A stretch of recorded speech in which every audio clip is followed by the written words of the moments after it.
Hello students, welcome back again on my YouTube channel my exam solution. आज की इस video में हम पढ़ेंगे नागरिक समाज और राज्य।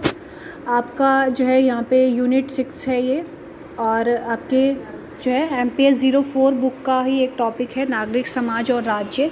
इसमें जो है नागरिक समाज के बारे में आपको जो है पिछली बुक्स में भी दे रखा है, MPS 3 में भी, 2 में भी, और नागरिक समाज के बारे में मैंने जो है लास्ट वीडियोस भी बना रखी है, तो आप उसके बारे में जान सकते हैं।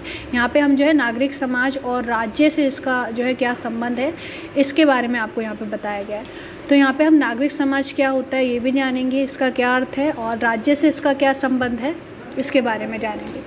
तो स्टूडेंट, यहाँ पे आपका जो है पूरा चैप्टर यहाँ पे क्लियर हो जाएगा। आप जो है वीडियो को एंड तक देखें, पूरे ही आपके जो है सारे इंपॉर्टेंट क्वेश्चन जो आपसे पूछे जाएंगे वो सब पे ही मैंने ये जो है टॉपिक्स लिए हैं। तो स्टार्ट करते हैं। MPS 04 का जो है यहाँ पे बुक इस वक्त चल रही है, तो आप जो है मैंने MPS 03, 2 और आपकी 1 थी, सभी पे जो है चैप्टर्स बना दिए, आप वो भी जो है देख सकते हैं हमारी वीडियो। तो नागरिक समाज क्या होते हैं ये हमने जो है पहले भी पढ़ा था पिछली बुक्स में भी। नागरिक समाज जो है ये एक ऐसे समाज की स्थापना करते हैं जहाँ पे जो है लोगों का, जहाँ पे जो है अगर राज्य कुछ नहीं कर पा रही है लोगों के लिए, तो ये समाज जो नागरिक समाज होता है, जो नागरिक इकट्ठा होके एक कार्य करते हैं, अपनी जो भी इनको लक्ष्य की प्राप्ति इन्हें करनी होती है, जो भी जो है चीज़ें ये अब करना चाहते हैं समाज में, और जो है अपने कार्य को जो भी ये राज्य द्वारा नहीं सुने जा रहे हैं उनको यहाँ पे पूरा करते हैं नागरिक समाज।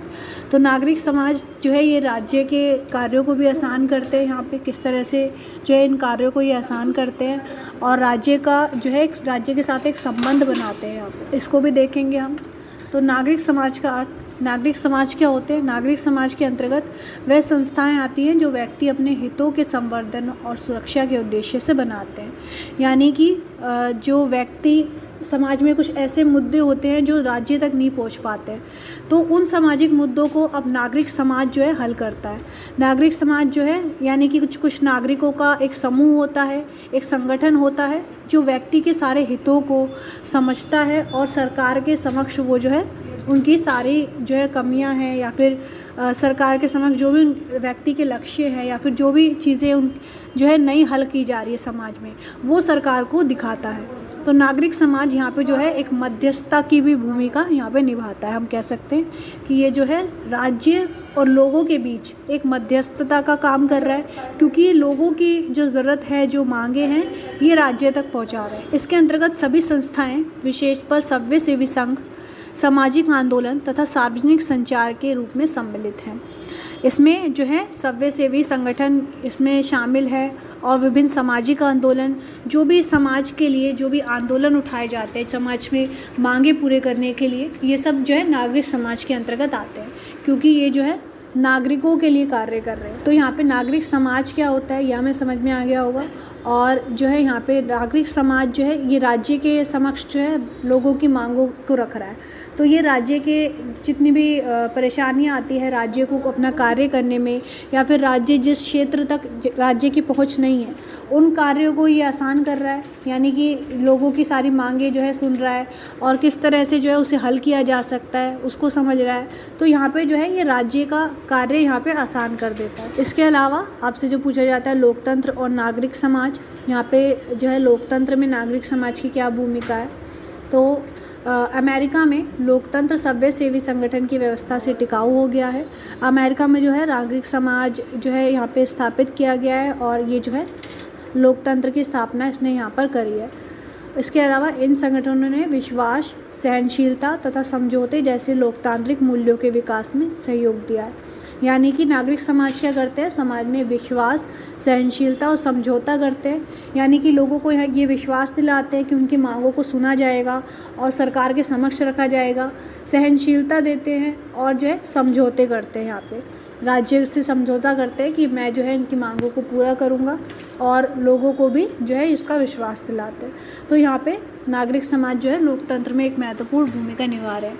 पर रूस में जो है नागरिक समाज जो है यहाँ पे बंद कर दिए गए थे, रूस का और पतन का कारण भी जो है नागरिक समाज बने। पर डायमंड जो विचारक हैं उन्होंने नागरिक समाज को राज्य की शक्ति के लिए आधार उपलब्ध कराते हैं। यानी कि डायमंड जो है ये कहते हैं कि राज्य की शक्ति को बढ़ाने का एक तरीका है नागरिक समाज, तो ये लोकतंत्र में जो है काफ़ी लाभकारी होगा। डायमंड इस बात की जो है यहाँ पे बताते हैं, इसका अर्थ देते हैं कि ये जो है राज्य की शक्तियों को बढ़ाएगा और नागरिक समाज जो है यहाँ पे राज्य की शक्तियों को उन पे काम करेगा, उनके कार्यों को यहाँ पे हल करेगा। तो किस तरह से इन्होंने जो है यहाँ पे कुछ बातें बताई हैं निम्नलिखित, और इसके ज़रिए जो है नागरिक समाज राज्य को मदद करता है। नागरिक समाज राजनीतिक शक्ति को नियमित और नियंत्रित करके प्रजातांत्रिक व्यवस्था को मजबूत करता है। यानी कि ये जो है एक प्रजातांत्रिक व्यवस्था, यानी कि ये राज्य के जो है सारे कार्य कर रहा है, लोगों को ये विश्वास दिला रहा है कि राज्य जो है उनके लिए कार्य करेगा, और जो है क्योंकि ये लोगों की मांगों राज्य के समक्ष रखता है और उनके कार्यों को जो है बढ़ावा देता है। तो इस तरह से यहाँ पे ये एक प्रजातंत्र व्यवस्था को मजबूत करता है नागरिक समाज। मध्यस्थता की भूमिका निभा के नागरिक समाज यहाँ पे प्रजातंत्र को मजबूत, ये राजनीतिक भागीदारी के लिए उत्साह उत्पन्न कराता है। नागरिक समाज क्या करता है, लोगों को जितने भी लोग जो है सामाजिक मुद्दे हैं जिनके भी, उनको अपने अंतर्गत शामिल करता है। तो यहाँ पे जो है नागरिक समाज राजनीतिक भागीदारी को उत्साह दे रहा है, और जो भी लोग जो है जैसे मताधिकार है, वोटों का जो है वोट देने का अधिकार है, इन सबको भी नागरिक समाज द्वारा ही जो है समाज में लाया गया है। यानी कि नागरिकों ने इसकी मांग करी है तभी जाके ये सब चीज़ें स्थापित हुई हैं। तो यहाँ पे राजनीतिक भागीदारी के लिए ये जो है उत्साह उत्पन्न कराता है। ये समाज के विवादों को सुलझाने में समाधान करने का उपाय प्रस्तुत करता है। अब सामाजिक जो भी विवाद हैं, जो भी छोटे इलाकों में जो भी विवाद होते हैं, राज्य जिन तक नहीं पहुँच पाता है, तो नागरिक समाज क्या करते हैं, उन विवादों को यहाँ पे संभालते हैं। उन विवादों को किस तरह से हम हल कर सकते हैं, किस तरह राज्य से मैं मदद लेकर जो है इन विवादों को हल कर सकता हूँ, ये सब नागरिक समाज जो है तय करता है। यानी कि ये नागरिक समाज एक NGOs भी हो सकते हैं और जो है एक लोगों द्वारा ही बनाया गया एक समूह भी हो सकता है। तो ये सब क्या करते हैं, राज्यों को जो है जो भी विवाद है समाज में, जो भी सामाजिक बुराइयां हैं, उनको हम कैसे हल कर सकते हैं, या फिर महिलाओं को जैसे कि जो है यहाँ पे शोषण हो रहा है तो उसके लिए हम क्या नियम कानून बना सकते हैं, ये सब नागरिक समाज बताता है। आर्थिक सुधारों के लिए आवश्यक विचारों का प्रचार करता है।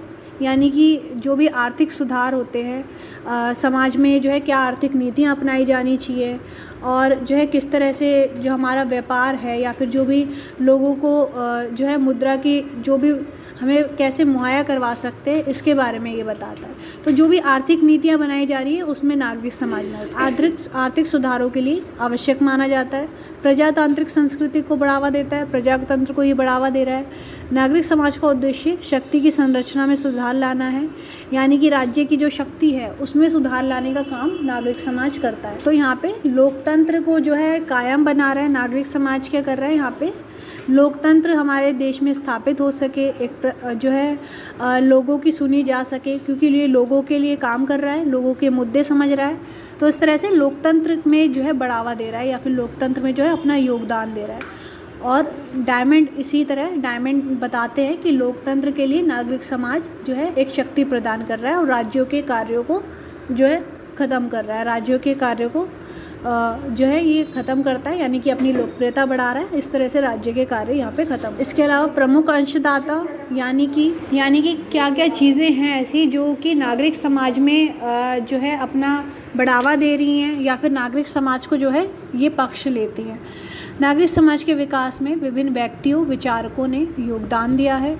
यानी कि विभिन्न विचारक जो है नागरिक समाज को जो है बढ़ावा देते हैं, नागरिक समाज को ज़रूरी समझते हैं हमारे समाज के लिए, और इस तरह से इन्होंने अपना योगदान दिया है। प्रतिकूल तत्व एडम स्मिथ ने व्यक्तिवादी संपत्ति तथा बाजार को प्राथमिकता देकर नागरिक समाज का विकास किया तथा राज्य की शक्ति की सीमाएं निर्धारित करी। यहाँ पे जो एडम स्मिथ है, इन्होंने व्यक्तिवादी संपत्ति को बढ़ाने के लिए नागरिक समाज को यहाँ पे ज़रूरी समझा है। नागरिक समाज क्या करते हैं, हर व्यक्ति की मांगों को सुनते हैं और उसको सरकार के समक्ष रखते हैं।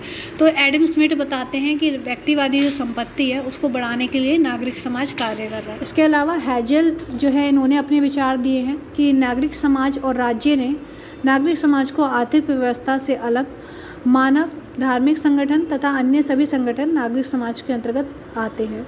यहाँ पे यानी कि हेजल जो है नागरिक समाज को एक आर्थिक व्यवस्था ही नहीं मानता है, क्योंकि बहुत बार नागरिक समाज को जो है एक जो है हमारे समाज में जो है नीतियाँ बनाएगा या फिर किस तरह से आर्थिक मुद्दों को ही सॉल्व कर सकता है, इसलिए देखा जाता है। पर हेजल कहते हैं कि ये सिर्फ आर्थिक व्यवस्था में नहीं बल्कि धार्मिक संगठन भी होते हैं और अन्य सभी संगठन नागरिक समाज के अंतर्गत आते हैं।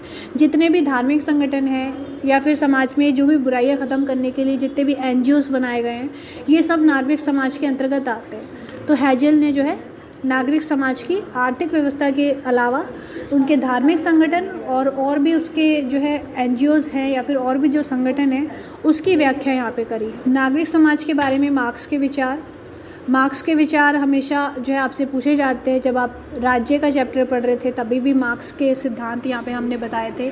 तो कार्ल मार्क्स की जो पूरी थ्योरी है ये हर चैप्टर में आपसे पूछी जाएगी। यहाँ पे नागरिक समाज पे भी मार्क्स ने जो है विचार अपने दिए हैं। नागरिक समाज झगड़ों तथा विवादों की जड़ है जिनकी अभिव्यक्ति प्रतिस्पर्धा, अहंकार और निजी कारण के रूप में होती है। मार्क्सवादी जो है यानी कि नागरिक समाज को जो है एक बुराई यहाँ पे मान रहे हैं। वो कह रहे हैं कि ये जो है एक प्रतिस्पर्धा समाज में स्थापित करता है और जितने भी विवाद होते हैं समाज में, जितने भी झगड़े हो रहे हैं और जितने भी जो है सामाजिक बुराइयां हो रही है, सब नागरिक समाज के कारण हो रही है और नागरिक समाज की ये आलोचना करता है। मार्क्सवाद वास्तविक मानवता पर आधारित समाज की धारणा प्रस्तुत करता है और नागरिक समाज का विरोध करता है। तो मार्क्सवाद जो है यहाँ पे नागरिक समाज का विरोध करता है और इसको जो है विवादों की जड़ बताता है। नागरिक समाज के बारे में ग्राम्सी जो है अपने विचार देते हैं। ग्राम्सी ने जो है अपने विचार दिए हैं। ग्राम्सी ने नागरिक समाज की भूमिका को महत्व दिया है। उसके अनुसार संस्थाएं नागरिक को समाज में व्यवहारों के नियमों से परिचित कराते हैं और उन्हें शिक्षा देते हैं। शासक वर्ग के प्रति स्वाभाविक सम्मान का भाव रखना नागरिक समाज बनाता है। यहाँ पे ग्राम्सी जो है नागरिक समाज को उन्होंने महत्व बताया है कि नागरिक समाज जो है हमारी संस्थाएं और नागरिक समाज को यानी कि ये जो है व्यक्ति को नागरिक समाज क्या कर रहे हैं, व्यक्ति के लिए जो है सामाजिक क्या कार्य किए जाने चाहिए जैसे कि शिक्षा। तो ये नागरिक समाज क्या कर रहे हैं, जो है नए नए विद्यालय खुले जा रहे हैं समाज में और जो है जितने भी लोगों को जो है शिक्षित किया जाना है ये सब नागरिक समाज संभाल रहे हैं। तो इसलिए ग्राम्सी कहते हैं कि ये लोगों को शिक्षा देते हैं और जो है ये नागरिक समाज जो है हमारे जितने भी सामाजिक बुराइयां होती हैं उनको ख़त्म करते हैं। तो इस तरह से इन्होंने नागरिक समाज का जो महत्व है उसके बारे में ग्राम्सी बताया और ये शासक वर्ग के प्रति स्वाभाविक सम्मान का भाव रखना नागरिक समाज बताता है। और हमें अपने शासक वर्ग के खिलाफ़ यानी कि जो भी लोग शासित कर रहे हैं हमारे देश को, अपनी जो है संस्था चला रहे या फिर जो भी लोग नेता हैं हमारा देश चला रहे हैं, जो उनके ये मुद्दों को सॉल्व करते हैं और हमें समाज में बताते हैं कि हमें उनका सम्मान करना चाहिए क्योंकि उनके द्वारा ही हमारे समाज में जो है नीतियाँ बनाई जाएंगी। और अगर ऐसा नहीं होता है तो नागरिक समाज जो है इसके लिए कार्य करते हैं। तो इस तरह से ग्राम्सी जो है नागरिक समाज के महत्व को यहाँ पे बता। तो यहाँ पे आपको जो है ये क्लियर हो गया होगा नागरिक समाज क्या है और विभिन्न विचारकों ने किस तरह से जो है इसका योगदान दिया है। लोकतंत्र और नागरिक समाज क्या है, लोकतंत्र में नागरिक समाजों की क्या भूमिका है, ये हमने जान लिया। तो ये सभी चीज़ें जो है मैंने यहाँ पे आपको काफ़ी शॉर्ट में आपको यहाँ पे डिफ़ाइन करने के लिए चैप्टर को आपका थीम डिफ़ाइन करने के लिए बताई है। आप जो है इसके फुल नोट्स भी हमसे ले सकते, जिसमें आपको जो है पूरे चैप्टर की एक्सप्लेनेशन दी होगी, जिसमें जो भी चीज़ें आपकी रह गई हैं या फिर जिस पे भी इंपॉर्टेंट क्वेश्चन आपका बन सकता है, किस तरह से आप क्वेश्चन का आंसर कर सकते हैं वो भी आपको बताया होगा।